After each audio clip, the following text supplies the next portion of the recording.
لیکن میرے رسول پاک کا رویہ اس طرح کا تھا. میں آپ کو سیرت کی کتابوں سے امام حلبی نے، کستلانی نے، صاحب فتح الباری نے لکھا ہے، رسول کائنات سید عالم صلی اللہ علیہ وسلم سوئے ہوتے تھے اور جاگو اور سنو.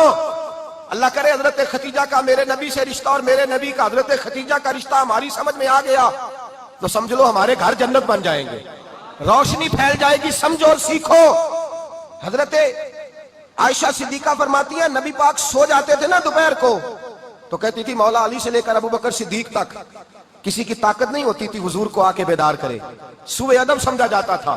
اور میں ایک جملہ آگے بڑھا کے کہوں گا، میں کہوں گا اماں جی آپ مولا علی سے لے کر ابو بکر صدیق تک فرماتی ہے نا، ہمارا تو عقیدہ یہ ہے کہ مصطفیٰ سو جائے تو جبریل بھی نہیں جگا سکتے، وہ بھی نہیں آ سکتے، وہ بھی ہاتھ باندھے کھڑے ہیں کہ مولا کیسے جگاؤں.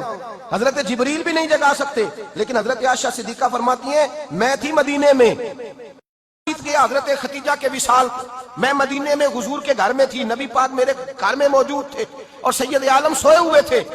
حضرت خدیجہ کے پچھلے خاوند کے بیٹے جناب حالہ آ گئے اور وہ مسجد میں آ کے بولے، مسجد میں توجہ کرنا، مسجد میں بولے. انہوں نے مسجد میں آ کے پوچھا کہ نبی پاک کہاں ہے؟ مسجد میں. تو جناب عائشہ صدیقہ فرماتی ہیں حضور طامت سمیٹی، فوراً سر کے اوپر کپڑا رکھا. میں نے کہا حضور کہاں جا رہے ہیں؟ فرماتی ہے میں نے ایک دفعہ پوچھا تو حضور نے 3 دفعہ فرمایا میرا حالہ آ گیا ہے، میرا حالہ آ گیا ہے، میرا حالہ آ گیا ہے، خدیجہ کا بیٹا آ گیا ہے. میرے رسول پاک صلی اللہ علیہ وسلم نے بی بی کے رشتوں کا جو تقدس بیان کیا اس کو سمجھیے. فرمایا حالہ آیا ہے، بیدار ہو کے خود تشریف لے گئے. اور یہ تو حالہ تھے نا، بڑے بیٹے حضرت خدیجہ کے، سب سے ان کا نام ہند تھا. اور حضرت ہند سے کوئی بندہ تعارف پوچھتا نا، نبی پاک کا جو حلیہ ملتا ہے نا کتابوں میں، سیرت کی کتابوں میں، حضور کا مکھڑا کیسا تھا، مکھ چند بدر شاشانی ہے، متھے چمک دی لاٹ نورانی ہے، کالی زلف تیاک مستانی ہے، مخمور اکھی ہیں مد بریاں. یہ جو حضور کا حلیہ ملتا ہے نا، یہ حضرت ہند کا بیان کیا ہوا ہے.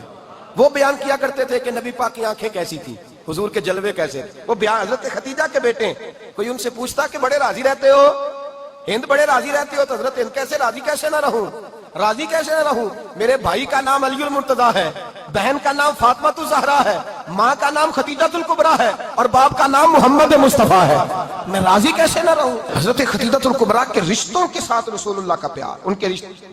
کنز المال میں حضرت عائشہ صدیقہ کی حدیث ہے. جناب عائشہ فرماتی ہیں دوپہر کو حضور آرام کرتے تو کوئی آیا نہیں کرتا تھا. ایک دن ایک بوڑھی آ گئی دروازے پہ، اس نے چھڑی پکڑی ہوئی ہے. کہتے ہیں وہ اندر آئی تو نبی پاک بڑی تیزی کے ساتھ اٹھے. حضور سید عالم نے قریب بٹھایا، دیر تک گفتگو ہوتی رہی. فرماتے ہیں حضور نے اسے کوئی اضافی وقت دیا. عام صحابہ اس وقت آتے نہیں تھے، حضور کے آرام کا وقت، اضافی وقت دیا نبی پاک نے. اور فرماتے ہیں جب وہ جانے لگی تو نبی پاک نے تحفے بھی عطا فرمائے. اور پھر ایک غلام سے، حضرت بلال سے یا کسی غلام سے فرمایا کہ ساتھ جاؤ اور گھر چھوڑ کر کے آؤ.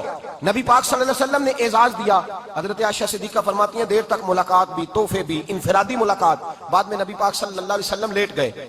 میرے دل کے اندر خیال آیا کہ حضور جائیں گے اور جب رات کو واپس آئیں گے تو پھر میں پوچھوں گی کہ حضور یہ بی بی کون ہے، حضور اب آرام کر رہے ہیں. فرماتی ہیں میرا خیال تھا کہ یہ سوال شام تک میرے ذہن میں رہے گا کہ یہ کون ہے.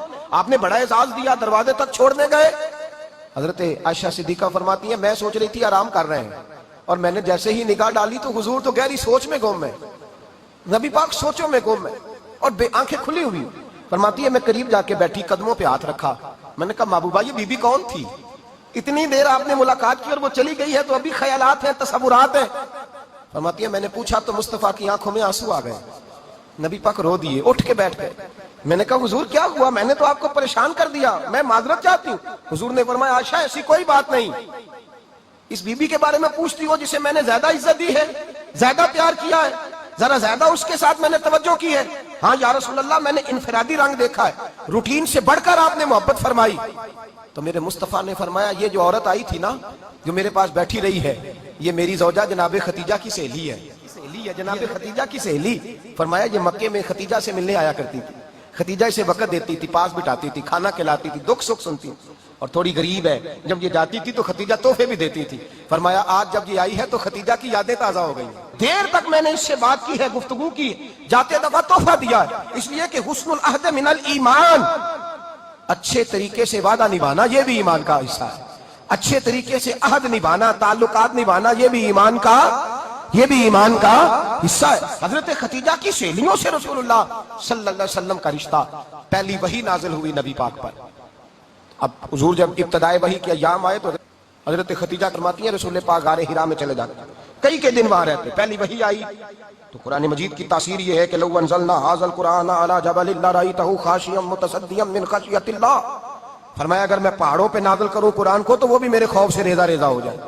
اتنی تاثیر ہے۔ جب حضور کے قلب اطہر پر آیا تو نبی پاک کانپتے ہوئے گھر آئے، زملونی زملونی، مجھے چادر اڑاؤ چادر اڑاؤ۔ حضرت خدیجہ نے چادر دی، بیٹھ گئے، کہا خدیجہ آج کوئی آنے والا آیا ہے، اقرأ بسم ربک الذی خلق، یہ آیات اس نے مجھے دی ہیں اور میں بڑے خوف کے عالم میں ہوں۔ حضرت خدیجہ کے لفظ بڑے حسین ہیں۔ جناب خدیجہ الکبریٰ رضی اللہ تعالیٰ عنہ کیا فرماتی ہے؟ کہتی ہیں یا رسول اللہ صلی اللہ علیہ وسلم آپ غم نہ کریں، رب آپ کو رسوا نہیں کرے گا، عزتیں عطا کرے گا۔ اور دلیل کیا ہے؟ حضرت خدیجہ فرمانے لگی دلیل یہ ہے کہ آپ غریبوں کی مدد کرتے ہیں، مسکینوں کا خیال رکھتے ہیں، اور محبوبہ کمزوروں کا بوجھ آپ اٹھاتے ہیں، عزت ہی عطا فرمایا کرتا ہے۔ حضرت خدیجہ الکبریٰ رضی اللہ تعالیٰ عنہ سب سے پہلے نبی پاک پہ ایمان لائی۔ بڑا مشکل ہوتا ہے، ہمارے جو فلسفے کے لوگ ہیں وہ کہتے ہیں بہت بڑا ولی اللہ بھی ہو تو بیوی اس کی مان جائے، یہ مشکل ہوتا ہے کام، یہ مشکل ہوتا ہے۔ حضرت خدیجہ الکبریٰ رضی اللہ تعالیٰ عنہ سب سے پہلے ایمان، اور کس طرح کا ایمان؟ کس طرح کا ایمان؟ ابن ماجہ میں روایت ہے، غور کرنا، حضرت قاسم نبی پاک صلی اللہ علیہ وسلم کے صاحبزادے، حضور کی 6 اولادیں، 4 بیٹیاں 2 بیٹے حضرت خدیجہ سے ہوئے، 4 بیٹیاں 2 بیٹے۔ دھوکہ دیتے ہیں بعض لوگ، کہتے ہیں حضرت خدیجہ کی ایک ہی بیٹی تھی۔ حضرت قاسم حضور کے بیٹے تھے، وہ وصال کر گئے۔ حضرت خدیجہ ابھی دودھ پلاتی تھی کہ شہزادے پردہ کر گئے۔ ایک دن گھر میں بیٹھی ہوئی تھی تو کہنے لگی یا رسول اللہ صلی اللہ علیہ وسلم میرے بیٹے قاسم کے حصے کا دودھ میرے وجود میں بھر آیا ہے، کاش میرا رب اتنا موقع دیتا کہ میرا بیٹا مدت رضاعت ہی پوری کر لیتا، وہ دودھ پی لیتا۔ نبی پاک نے فرمایا خدیجہ تو غم نہ کر، اللہ تبارک و تعالیٰ نے تیرے بیٹے کی مدت رضاعت جنت میں پوری کر دی ہے، جنت میں پوری کر دی ہے۔ اور نبی پاک نے اپنا اختیار بیان فرمایا ابن ماجہ میں، رسول پاک نے فرمایا اگر تو کہے تو میں یہاں بیٹھے بیٹھے تجھے تیرے بیٹے کی آواز سناؤں، عرض کروں رب کی بارگاہ میں ابھی تجھے سناؤں تیرے بیٹے کی بات، ابھی وہ جنت میں بولے۔ لطف نہیں آیا آپ کو اس بات کا؟ میں ابھی سناؤں تیرا بیٹا بولے گا جنت میں، آواز یہاں مکے میں آئے گی، سناؤں؟ بڑے لوگ کرامت دیکھنا چاہتے ہیں، معجزہ دیکھنا چاہتے ہیں، کہتے ہیں جی میں تو کو دیکھ کے آؤں گا، کہا سناؤں؟ حضرت خدیجہ کا ایمان دیکھیں، کہنے لگی محبوبہ مجھے سننے کی کیا ضرورت ہے، میں خدا کو بھی مانتی ہوں، محمد مصطفیٰ کو بھی مانتی ہوں، میں بن دیکھے ہی مانتی ہوں، بن دیکھے ہی مانتی ہوں، مجھے سننے کی ضرورت ہے، آپ نے کہہ دیا تو سو ہو گیا، مجھے حاجت ہے۔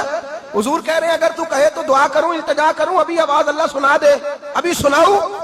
حضرت خدیجہ کہتی ہے نہیں حضور میں بن دیکھے ہی، میں ان لوگوں میں سے نہیں ہوں جو پہلے دیکھ داکھ کے آئیں، پلٹ کے آئیں، دیکھ کے سودا کریں، میں تو ان لوگوں میں سے ہوں جو بن دیکھے مانا کرتے ہیں، یؤمنون بالغیب کی قائل، رسول اللہ صلی اللہ علیہ وسلم پہ ایمان لائی۔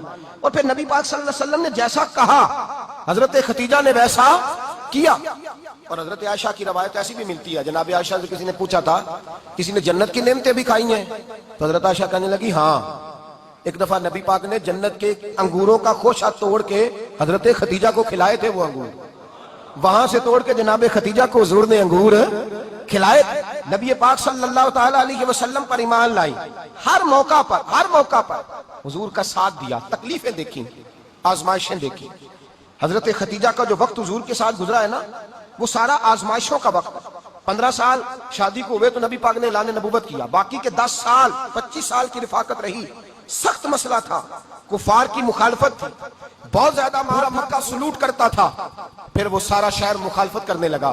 حضرت خدیجہ الکبریٰ ڈٹ کے رسول اللہ کا ساتھ دیتی، ہر موقع پر کسی جگہ شکوہ نہیں کیا۔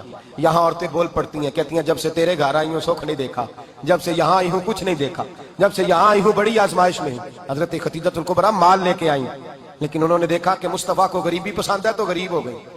جیم جان دا کچھ وسا نہیں ہوں، جان یار نو دے تے شاد ہو جا، ایسے دل دے ہیں فساد سارے، دل دربر نو دے تے آزاد ہو جا، جیو رکھے آباد تے رو وسدا تے جدو کرے برباد ہو جا۔ کہا یا رسول اللہ جس بات میں آپ راضی ہیں میں بھی اسی بات میں راضی ہوں۔ جناب خدیجہ رضی اللہ تعالیٰ نے مکمل وقت رسول اللہ کا ساتھ دیا۔ شیب ابی طالب کے 3 سال قید میں گزارے۔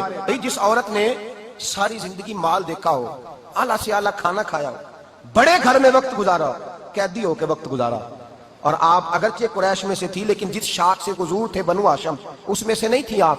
حضرت خدیجہ رضی اللہ تعالی عنہا یہ کہہ سکتی تھی کہ یہ بائیکاٹ جو 3 سال مکے والوں نے کیا اور ایک چھوٹی سی وادی میں قید کر دیا ہے بنو ہاشم کو، تو یہ میرا بائیکاٹ نہیں ہے۔ نبی پاک صلی اللہ تعالی علیہ وسلم نے اجازت بھی دی کہ اگر تم چاہو تو علیحدہ رہ سکتی ہو، بائیکاٹ تو میرا ہے۔ لیکن حضرت خدیجہ نے کہا نہیں، تیرے قدموں میں رہوں، غیر کی ٹھوکر پہ نہ ڈال، جھڑکیاں کھاؤں کہاں چھوڑ کے صدقہ تیرا، اور تیرے قدموں میں جو ہے وہ غیر